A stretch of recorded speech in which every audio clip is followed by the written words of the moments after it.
আল্লাহ সুবহানাহু ওয়া তাআলা কিছু সময়কে অন্য সময়ের উপরে প্রাধান্য দিয়েছেন, শ্রেষ্ঠত্ব দিয়েছেন, মর্যাদা দিয়েছেন। কিছু স্থানকে অন্য স্থানের উপরে শ্রেষ্ঠত্ব দান করেছেন। কিছু মানুষকে অন্যদের উপরে মর্যাদা দিয়েছেন, সম্মানিত করেছেন। এ সবই তার একান্ত হিকমত এবং রহমতের বহিঃপ্রকাশ। জিলহজ মাসের প্রথম 10 দিন, এর গুরুত্ব, এর তাৎপর্য আল্লাহ সুবহানাহু ওয়া তাআলার কাছে অনেক বেশি মর্যাদা এবং ফজিলতপূর্ণ। এই জিলহজ মাসের প্রথম 10 দিনে সালাত, সিয়াম, জাকাত, দান সাদাকা, তাসবিহ তাহলিল এই সব কিছুর একটি মৌসুম। আল্লাহ সুবহানাহু ওয়া তাআলা কোরআন আল কারীমের সূরা ফাজর এর শুরুতেই তিনি শপথ করে বলছেন, ওয়াল ফাজর ওয়া লায়ালিন আশর, শপথ ফজরের এবং 10 রাতের।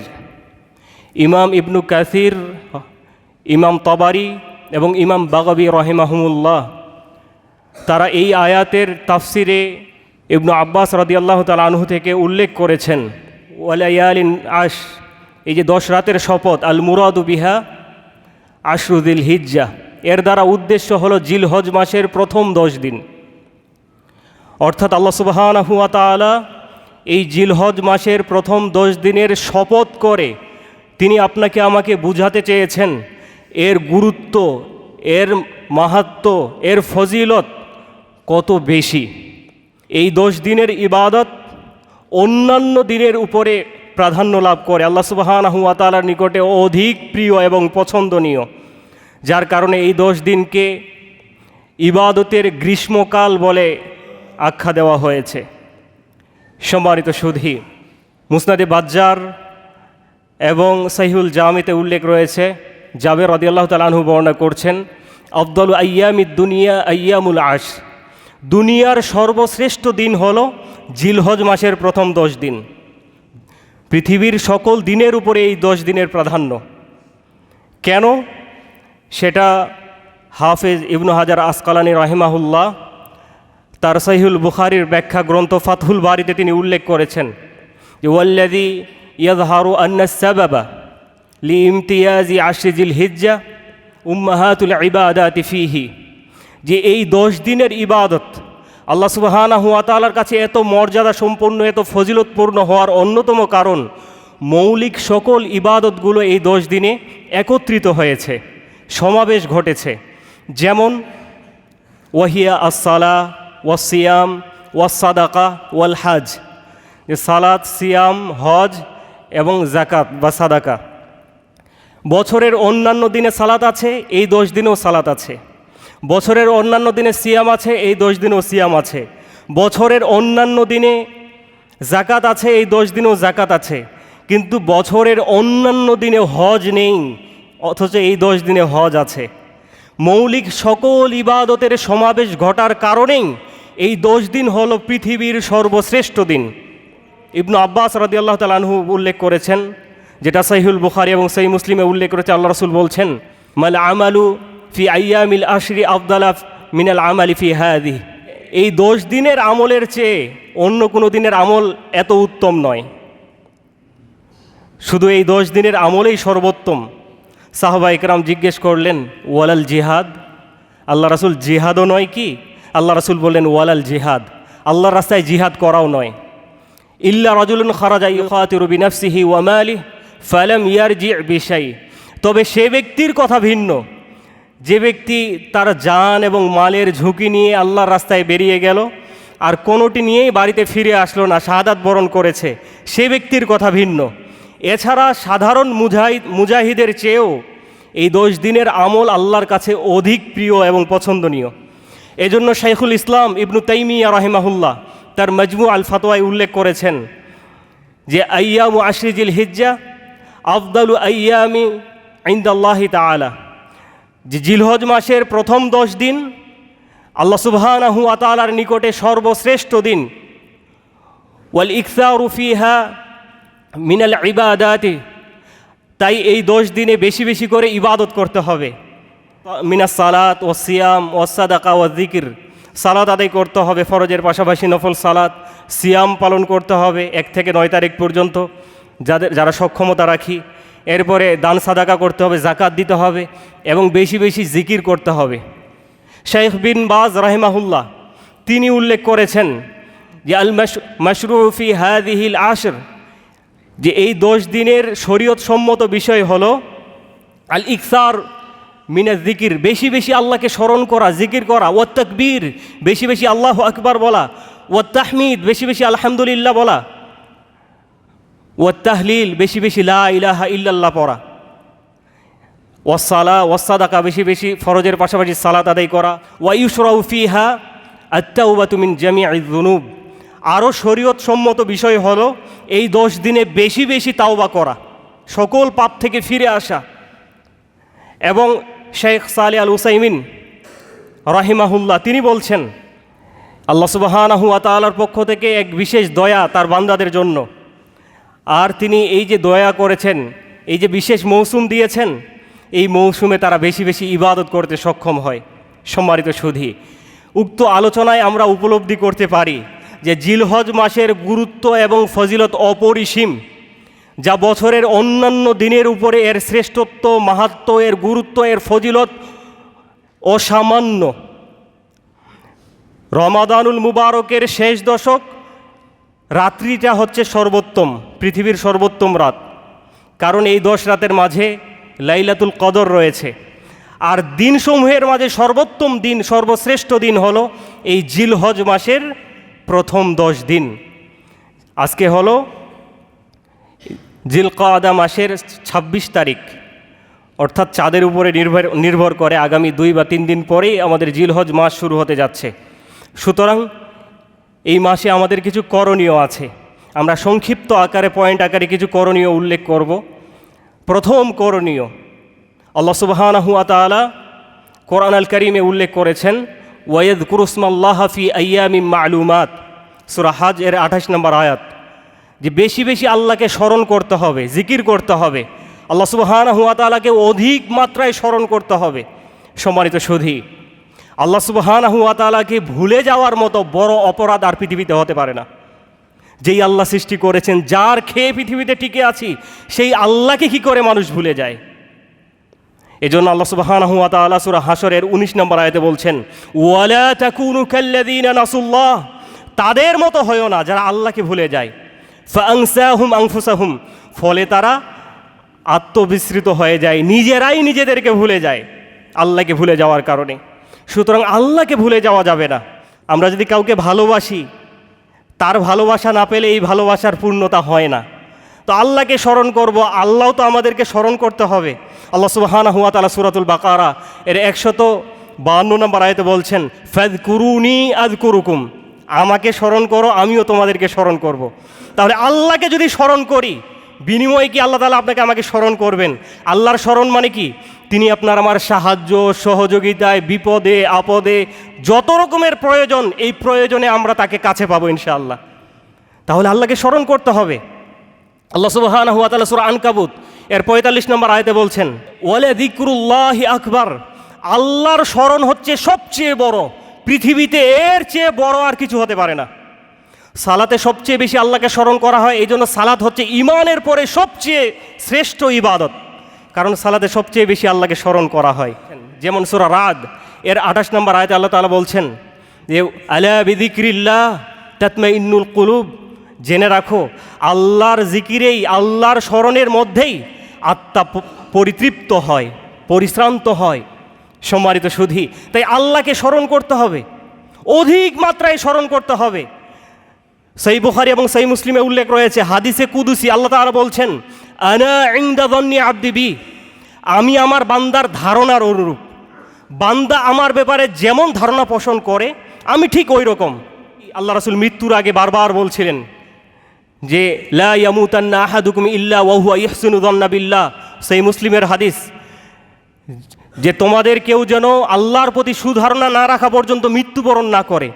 আল্লাহর প্রতি সুধারণা রাখতে হবে যে আল্লাহ আমাকে ক্ষমা করবেন, আল্লাহ আমাকে জান্নাত দিবেন, আল্লাহ আমাকে মাফ করবেন। এভাবে আল্লাহর প্রতি সুধারণা রাখতে হবে। যদি সুধারণা রাখি তাহলে আল্লাহকে আমরা সেভাবেই পাবো ইনশাআল্লাহ। ওয়া আনা মাআহু হিনা ইয়াযকুরনি, আল্লাহ তাআলা বলছেন আমি আমার বান্দার সাথেই থাকি যখন আমার বান্দা আমাকে স্মরণ করে। ইন যাকারানি ফি নাফসি, আমার বান্দা যখন আমাকে মনে মনে স্মরণ করে, যাকারতুহু ফি নাফসি, আমিও তাকে মনে মনে স্মরণ করি। ইন যাকারানি ফি মালাইন, বান্দা যখন আমাকে দলবদ্ধ হয়ে স্মরণ করে, যাকারতুহু মালাইন হুম খায়রুম মিনহুম, আমি তাকে তার চেয়েও উত্তম দল নিয়ে তাকে স্মরণ করি।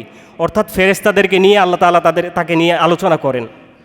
ওয়াইন তাকাররাবা ইলাইয়া বিশিবরিন, যদি সে আমার প্রতি এক বিগত এগিয়ে আসে, তাকাররাবতু ইলাইহি যিরাআন, আমি তার দিকে এক হাত এগিয়ে যাই।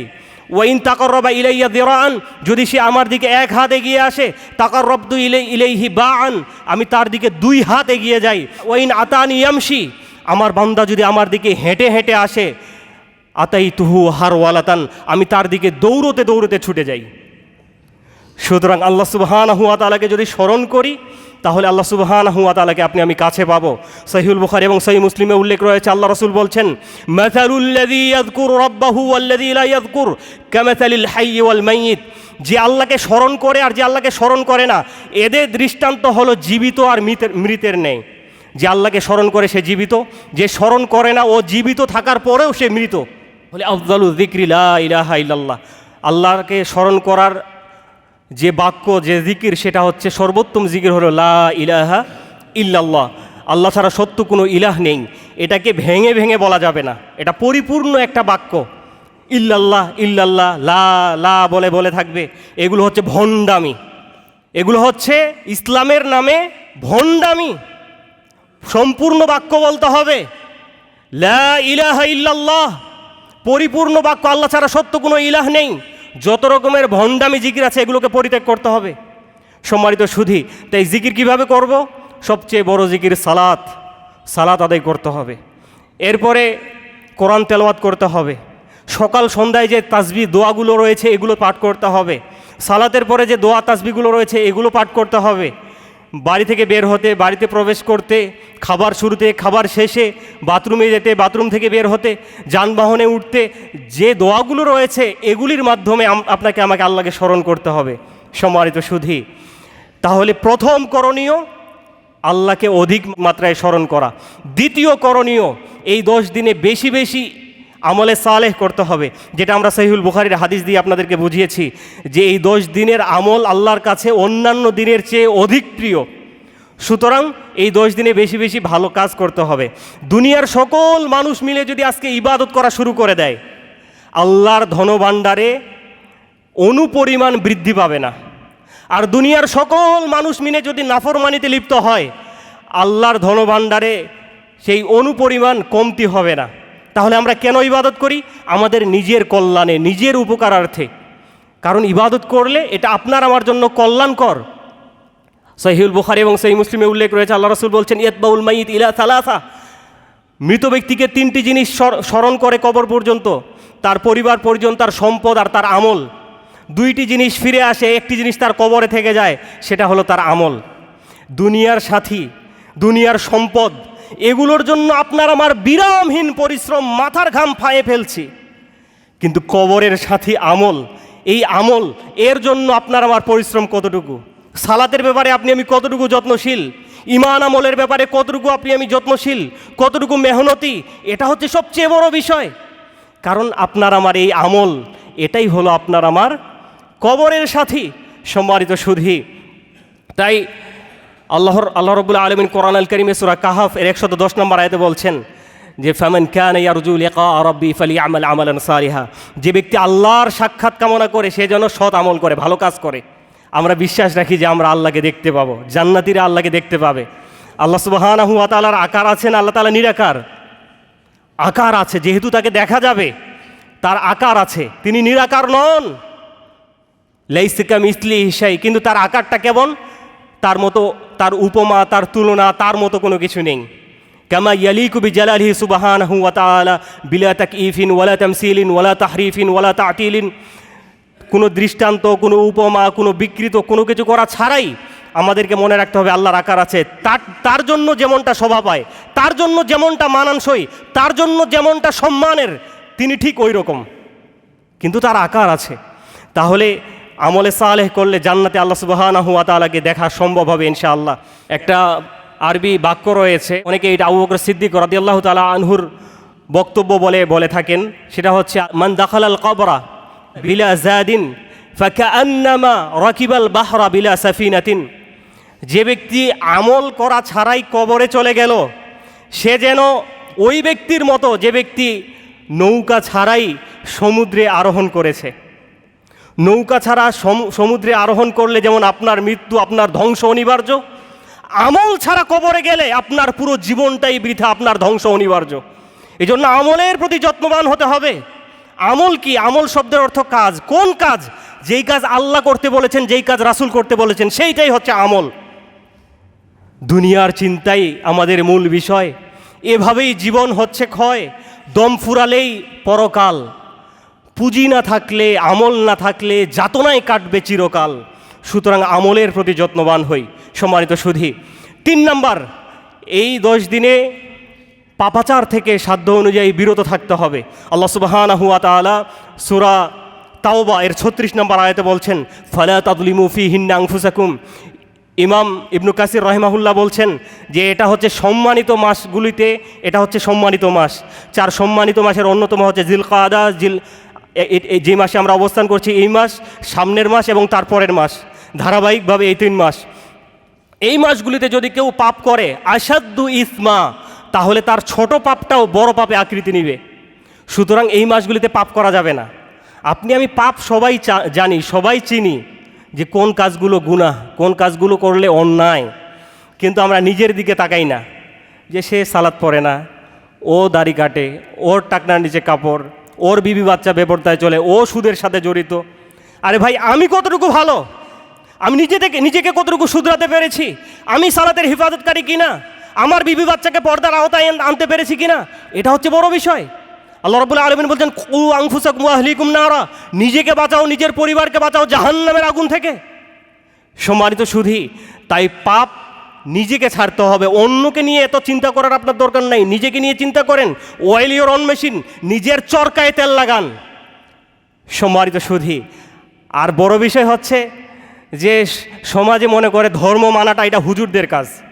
আজকে যদি হুজুরের বউ বেপরদায় চলে, হুজুরের চাকরি রাখবেন? রাখবেন না। অথচ অনেকেরই বউ বাচ্চা বেপরদায় চলে, এটা অন্যায় না? আজকে যদি হুজুর সুদের সাথে জড়িত হয়, হুজুরকে চাকরিতে রাখবেন? কিন্তু অন্যরা সুদ খায়, এটা কোনো অপরাধ না। মানে ইসলাম কি হুজুরদের জন্য বরাদ্দ, না সকল মুসলিমদের জন্য বরাদ্দ? যেটা পাপ সকলের জন্য পাপ, যেটা নেকি, যেটা ইবাদত, সেটা সবার জন্য ইবাদত।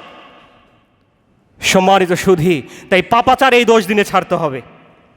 3 নাম্বার। 4 নাম্বার হলো তাওবা করতে হবে। এই 10 দিনের অন্যতম গুরুত্বপূর্ণ আমল হচ্ছে তাওবা করা। আল্লাহ সুবহানাহু ওয়া তাআলা সূরা নূর এর 31 নম্বর আয়াতে বলছেন, ওয়াতুবু ইলাল্লাহি জামিআ আইয়ুহাল মুমিনুন লাআল্লাকুম তুফলিহুন। হে ঈমানদারেরা, তোমরা সকলে আল্লাহ সুবহানাহু ওয়া তাআলার কাছে তাওবা করো, তাহলে যাতে তোমরা সফল কাম হতে পারো। তাওবা করতে হবে। তাওবা কি? সুদ খাবেন, ঘুষ খাবেন, হারামের সাথে জড়িত হবেন, বিবি বাচ্চা বেপরদায় চলবে, নামাজ পড়বেন না, দিনে 1000 বার আস্তাগফিরুল্লাহ পড়বেন, এর নাম তাওবা করা? এর নাম বাটপারি, এর নাম ধোঁকা, এর নাম প্রতারণা। তাওবা শব্দের অর্থ হলো ইকলা আনি যামবি ওয়া রুজু ইলা তাআ, পাপ থেকে ফিরে আসা, আল্লাহর আনুগত্যে পরিপূর্ণভাবে নিজেকে শামিল করা, এর নাম তাওবা। বেনামাজি ছিলেন, আজকে নামাজ ধরবেন, এর নাম তাওবা। দাড়ি কাটতেন, আজ থেকে দাড়ি রাখবেন, এর নাম তাওবা। টাকনার নিচে কাপড় পরতেন, আজ থেকে টাকনার উপরে পড়বেন, এর নাম তাওবা। বিবি বাচ্চা বেপরদায় চলতো, আজ থেকে পর্দা করবে, এর নাম তাওবা। সুদ খেতেন, আজকেই সুদ ছাড়বেন। যে ভিক্ষা করে খাবো, বাদাম বিক্রি করে খাবো, রিক্সা চালিয়ে খাবো, হারাম পন্থায় জীবিকা নির্বাহ করবো না, এর নাম তাওবা। আস্তাগফিরুল্লাহ পড়ার নাম তাওবা নয়, পাপ থেকে ফিরে আসার নাম তাওবা। সম্মানিত সুধী, তাই তাওবা করতে হবে, আল্লাহর পথে নিজেকে ফিরিয়ে আনতে হবে, আল্লাহর পথে নিজেকে শামিল করতে হবে। ইস্তিগফার আল্লাহর রাসূল সাল্লাল্লাহু আলাইহি সাল্লাম এত বেশি করতেন, আকসারা মিন 70 মাররা, 70 বারেরও অধিক তিনি দিনে আস্তাগফিরুল্লাহ পড়তেন, ইস্তিগফার করতেন। যেই রাসূল সম্পর্কে মা আয়েশা বলছেন, সহিহুল বুখারীতে উল্লেখ রয়েছে যে হাত্তা তাতাফাত্তারা কদামাহু কানা ইয়াকুমু মিনাল লাইল, লম্বা রাতের সালাত আদায় করার কারণে পাগুলো ফুলে গিয়ে ফেটে যাওয়ার উপক্রম হতো। মা আয়েশা জিজ্ঞেস করলেন, লিমা তাসনাউ হাযা ইয়া রাসূলুল্লাহ, আল্লাহ রাসূল কেন এটা করছেন? ওয়াকাদ গাফারাল্লাহু লাকা মা তাকাদ্দামা মিন যামবিকা ওয়া মা তাআখার, আপনার পূর্বের পরের সকল গুনাহ মাফ, এরপরও এত ইবাদত কেন করছেন? আল্লাহ রাসূল বললেন, আয়েশা আফালা উহিব্বু আন আকুনা আবদান শাকুরা, আমি কি আমার রবের একজন কৃতজ্ঞ বান্দা হব না? যে রাসূলের গুনাহ মাফ, তিনি এত পরিশ্রম করতেন ইবাদতে, তিনি এত বেশি আস্তাগফিরুল্লাহ পড়তেন। আর আপনার আমার জীবনে তো গুনাহ নাই, আস্তাগফিরুল্লাহ পড়ারও দরকার নাই, রাত্রিবেলা সালাত আদায়েরও দরকার নাই, তাই তো? লা হাওলা ওয়ালা কুওয়াতা ইল্লা বিল্লাহ। উম্মতের সর্বশ্রেষ্ঠ মানুষ আবু বকর সিদ্দিক রাদিয়াল্লাহু তাআলা আনহু, জান্নাতের 8টি দরজা দিয়ে যাকে আহ্বান করা হবে, তিনি আল্লাহ রাসূলকে বললেন, আল্লাহ রাসূল আমাকে এমন একটা দোয়া শিখিয়ে দেন যেটা সালাতের শেষে আমি পড়ব, যেটা সহিহুল বুখারীতে উল্লেখ রয়েছে। আল্লাহ রাসূল শিখিয়ে দিলেন, তুমি পড়ো, আল্লাহুম্মা ইন্নী যালামতু নাফসি, হে আল্লাহ আমি নিজের প্রতি জুলুম করেছি, জুলমান কাসীরা, অনেক জুলুম করেছি, ওয়ালা ইয়াগফিরুয যুনুবা ইল্লা আনতা, তুমি ছাড়া এই পাপ ক্ষমা করার মতো কেউ নাই, ফাগফিরলি, সুতরাং তুমি আমাকে ক্ষমা করে দাও, মাগফিরাতাম মিন ইনদিক, তোমার কাছেই ক্ষমা, ওয়ারহামনি, তুমি আমার প্রতি রহম করো, ইন্নাকা আনতাল গফুর রহিম, তুমি পরম ক্ষমাশীল অসীম দয়ালু। তাহলে উম্মতের সর্বশ্রেষ্ঠ মানুষকেও আল্লাহ রাসূল ইস্তিগফার করতে শিখালেন। এজন্য সাইয়্যিদুল ইস্তিগফার, যেটা সহিহুল বুখারীতে উল্লেখ রয়েছে, কেউ যদি সাইয়্যিদুল ইস্তিগফার পাঠ করে, আল্লাহুম্মা আনতা রাব্বি লা ইলাহা ইল্লা আনতা খালাকতানি, যদি সকালে পড়ে সারা দিনের মাঝে মারা গেলে সে জান্নাতে যাবে, যদি সন্ধ্যায় পড়ে তাহলে রাতে সে মারা গেলে জান্নাতে যাবে। সম্মানিত সুধী, আপনাকে আমাকে বেশি বেশি ইস্তিগফার করতে হবে, পাপ থেকে ফিরে আসতে হবে। এটা হলো 4 নম্বর করণীয়। 5 নম্বর করণীয় হলো এই 10 দিনে হজ করা। এই 10 দিনে অন্যতম করণীয় হচ্ছে যাদের সামর্থ্য আছে তারা হজ করবে, কারণ যেটা সহিহুল বুখারী সহিহ মুসলিমে উল্লেখ রয়েছে, আল হাজ্জুল মাবরুর লাইসা লাহুল জাযা ইল্লাল জান্নাহ, কবুলকৃত হজের বিনিময়ে জান্নাত ছাড়া আর কিছু নেই। এখন যাদের সামর্থ্য রয়েছে তারা হজ না করলে তারা গুনাহগার। মনে করবেন একটা উমরা করে আসি, এত টাকা দিয়ে খরচ করে হজ করার দরকার নাই। আপনি যদি 1000 বারও উমরা করেন, আপনার এই হজের হক আপনার আদায় হবে না, কারণ ফরজ হয়েছে, ফরজ হজ, এটা আদায় না করে উমরা করে কখনো ফরজ আদায় হবে না। উমরা হলো সুন্নাহ, নফল। সুতরাং যাদের উপরে সম্পদ যাদের রয়েছে, সামর্থ্য রয়েছে, তাদের হজ ফরজ, হজ অবশ্যই আদায় করতে হবে। এবং ইসলাম তো আসলেই সকলকে নিয়ে ভাবে, শুধু ধনীদের বিষয়ে কথা বলে না, দরিদ্রদেরকে নিয়েও ভাবে। এখন দরিদ্ররা বলবে আমরা তো হজের সওয়াব পাবো না। আল্লাহ রাসূল তাদের জন্য বিধান উল্লেখ করেছেন, যেটা সুনান তিরমিজিতে উল্লেখ রয়েছে।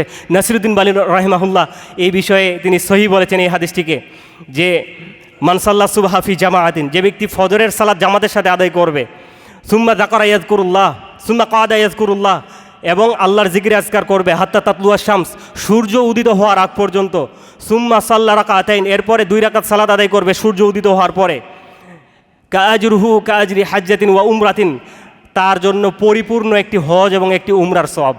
আপনি আমি ভাববো এটা সাধারণ সওয়াব, এই জন্য আল্লাহ রাসূল 3 বার বললেন তাম্মাতিন তাম্মাতিন তাম্মাতিন, পরিপূর্ণ হজ ও উমরার সওয়াব, পরিপূর্ণ হজ ও উমরার সওয়াব, পরিপূর্ণ হজ ও উমরার সওয়াব। তাহলে ফজরের পরে নিজ স্থানে বসে তাসবিহ তাহলিল করতে হবে সূর্য ওঠার আগ পর্যন্ত, 2 রাকাত সালাত আদায় করে যদি সূর্য ওঠার পরে বেরিয়ে যায়, পরিপূর্ণ হজ এবং উমরার সওয়াব পাবো ইনশাআল্লাহ।